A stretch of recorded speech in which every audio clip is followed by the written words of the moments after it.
Welcome to another tree talk, and the tree genus which I have selected today is Simplocas. Simplocas genus is in the family, its own monogeneric family, Simplocaceae, under the order Ericaceae, to which our rhododendrons belong. The rhododendron come in the family Ericaceae, but order Ericaceae, and to the same order we have another tree genus under the family Simplocaceae, Simplocas. World over we have 250 to 300 species, whereas in India about 33 to 49 species are reported. Most important, northwestern Himalayan tree under the Simplocas, which is found even in Jammu and Kashmir, that is Simplocas paniculata. Why paniculata? Because flowers are born in branched clusters. They are born in panicles, not simple racemes, but they are in panicles. And the local names, the Sanskrit name is Lodra, and from Lodra the Dogri name is Lodra. Simplocas paniculata, because of the panicled flowering clusters. Earlier it was known as Simplocas cratagoides, because it has some resemblance with crataegus plants.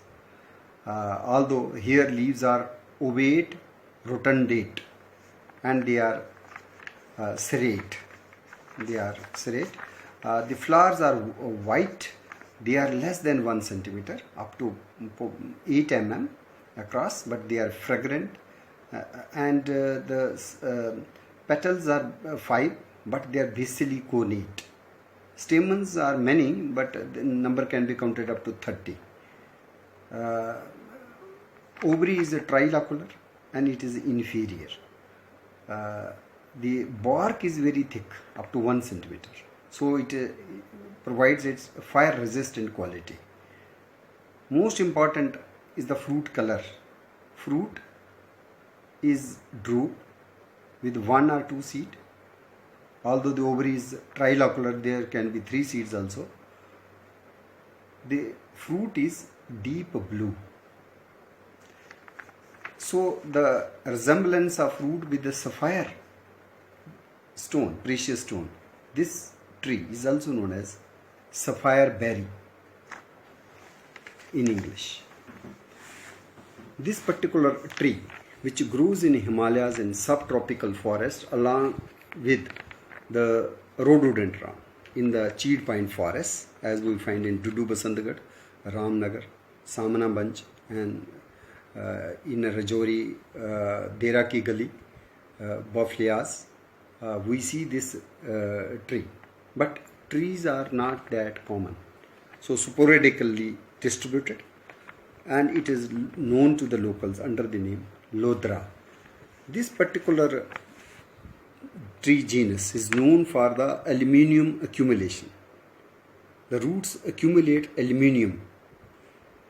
Another character of these is the petals are basally connate, and stamens, they are many in number and often occur in many whorls, and they are epipetalous. There are both deciduous as well as evergreen species. So if we come to which are the evergreen species, then in Uttarakhand we see the species which is called as Simplocas ramosissima, which is evergreen, and here in the flower stamens are 20. In ramosissima, leaves are oblong lanceolate. In South India we have another species which is called as, again under the same name, Lodra, but the species is Simplocas racemosa, because here the flowers are not born in branched clusters, but they are in simple racemes. So it is called as Simplocas racemosa, and it is evergreen. Our Simplocas paniculata, which we find in Jammu and Kashmir, is deciduous. In Malayalam language, Simplocas racemosa is called as Pachoti or Podipari or Velilati. And earlier names, synonyms now, they were Symplochus nicobarica, Symplochus stocksy, orogenes. It was also once named as Lodra hamiltoniana. So Lodra means what? Lodra means one which keeps fit. So this is the tree which has been recommended to keep the body fit, healthy. So they are usually reported in Ayurveda for the treatment of many diseases. Blaze, if we cut the bark, then it is a cream yellow blaze. Leaves are without stipules. The midrib is grooved in case of Symplochus racemosa, South Indian species, and flowers are a bit larger. They go up to 12 centimeter, but they are born in simple spikes. And branches are lenticulates. That is another distinguishing character of Symplochus. We have another species in South India which is known by the name rosy sapphire berry. Symplochus macrophylla subspecies rosea. In Malayalam language it is called as Malan kurubi. Here the young leaves are hairy, and it is endemic to the Western Ghats. Another endemic tree reported, a new species reported from Jawaharlal Nehru Tropical Botanical Garden Research Institute scientists in January 1997 from Kerala as a new subspecies. That is the subspecies Nambudriensis. Basically, M. Sivadasan et al. They reported from Agasthamala Hills in Thiruvananthapuram district, Kerala.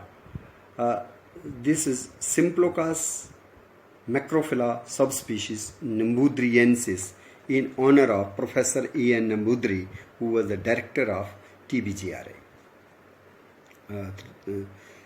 This particular plant is having the 4 to 6 meter tall trunk. Petioles are 0.6 centimeter, half centimeter. Flowers are axillary, but they are not in racemes. They are solitary. So corolla is greenish white. Stamens are many and they are unequal. Flowering time is May to July. And it resembles the Symplochus macrophylla, subspecies microphylla. But in case of subspecies Nambudrianus, we have the fewer number of veins, leaf veins, and then solitary flower. Whereas in case of Symplochus macrophylla, subspecies microphylla, then vein number is more, 6 to 10, and even the flowers are 2 to 4 together.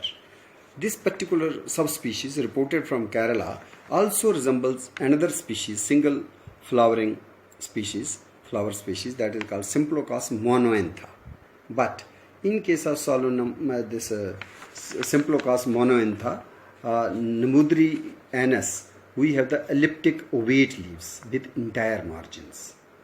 And bracts are caducous, early falling, which leaves scars on the peduncles. Whereas in case of Symplochus monoantha, leaf is elliptical insulate, it has serrate margin, and bracts are persistent.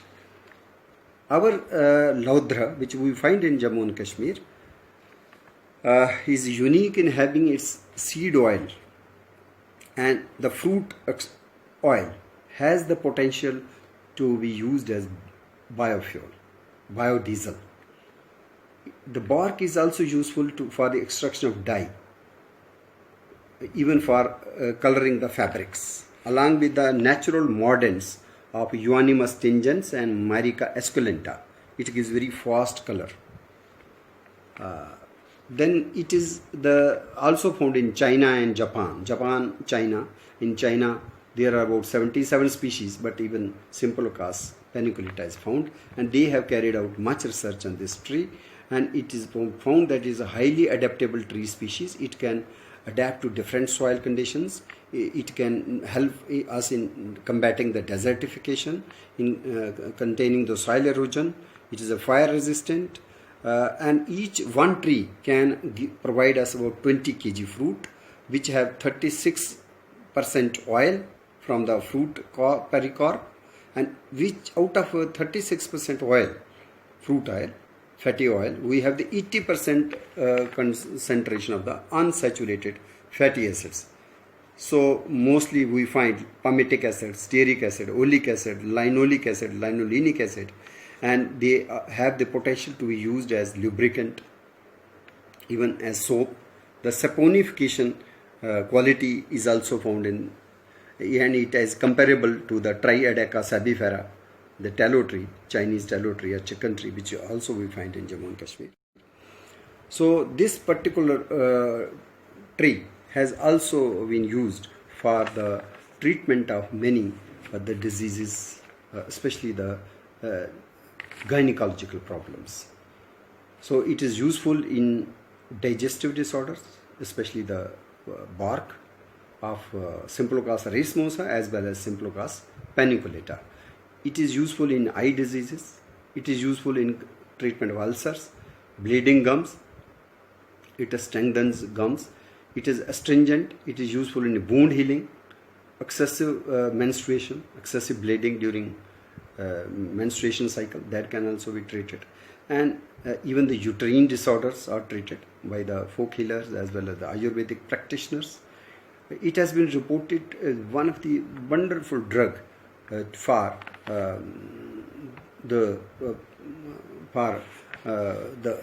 against the abortions. So if there are frequent abortions, then this bark is recommended. It's a kind of Dibya Aushadhi, as a divine tree. Lodra means one which makes body firm. So it is also used in mastitis for muscle firming of the breasts. And this particular tree bark is also used for liver health and even treatment of dropsy. Most important use of Symplochus paniculata, northwestern Himalayan species, or Symplochus racemosa, central Himalayan and South Indian species, useful in skin care for the treatment of acne, wrinkles, and also reported anti-diabetic.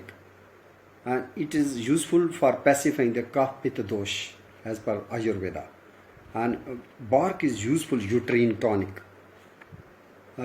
We see these bark have unique phytochemicals, triterpenoids, alkaloids, loturine, loturidine, caluterine, glycosides, even phytosterols. Bark has monomethyl pelargonidine glycosides. This is also useful in the treatment of hernia. So there are two cultivars which the Chinese scientists have come up with, very useful as ornamentals. They are Lan Jingling and ZQ. And it is also reported that its wood is useful or used for making the musical instruments in China, and even for the preparation of religious artifacts. And overall the bark is useful as a detoxifying bark. And it has the ornamental value, and for its ornamental beauty, because of the blue sapphire colored fruits, it has also been introduced in the United States. Globally we see, then we have the old world species as well as the new world species. So most of the species diversity is seen in Ecuador.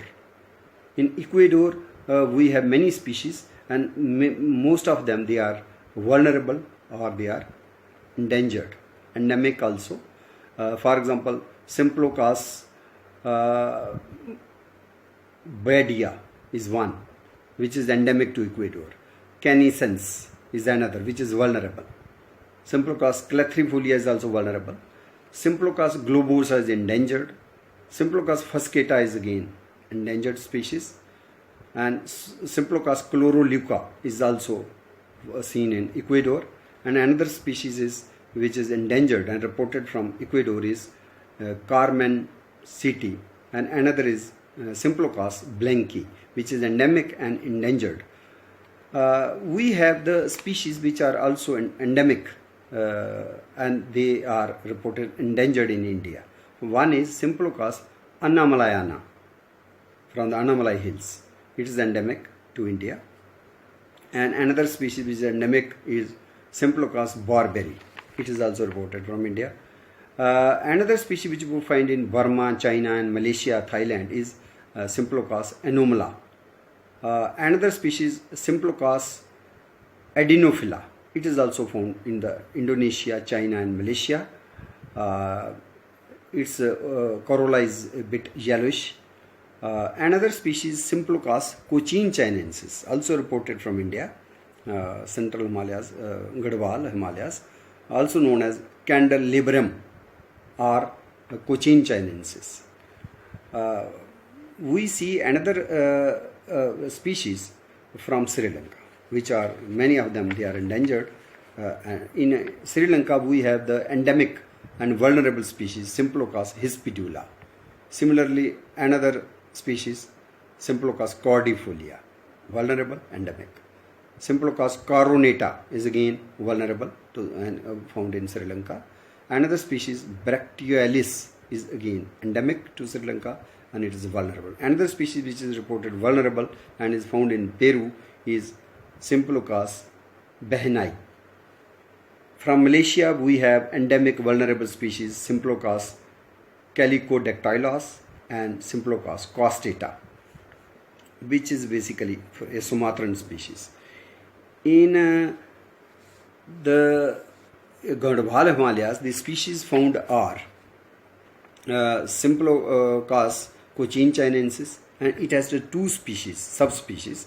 One is cochin-chinensis, subspecies cochin-chinensis, another is cochin-chinensis, subspecies larina. Then paniculata is found, and another is ramosissima, and racemosa is also reported. So how to distinguish all these four species which we find in Garhwal Himalayas or Himalayas? That is based on the flowers are sessile or they are with stalk. If they are sessile, then we will look for the cochin-chinensis species. Flowers are without stalk, but here the leaves, if they are 12 to 25 centimeter long, then it is subspecies cochin-chinensis. If leaves are less than 15 centimeter, then subspecies larina. If flowers are stalked, pedicellate, then leaves are broad and rotundate and flowering clusters are branched, means flowers are borne in panicles. It is surely Symplochus paniculata species, which we find in Jammu and Kashmir also. But if the leaves are elliptic lanceolate and simple spiked flowers are seen, then it is racemosa. But if leaves are oblong lanceolate and evergreen species, then it can be ramosissima, which is again rare, not that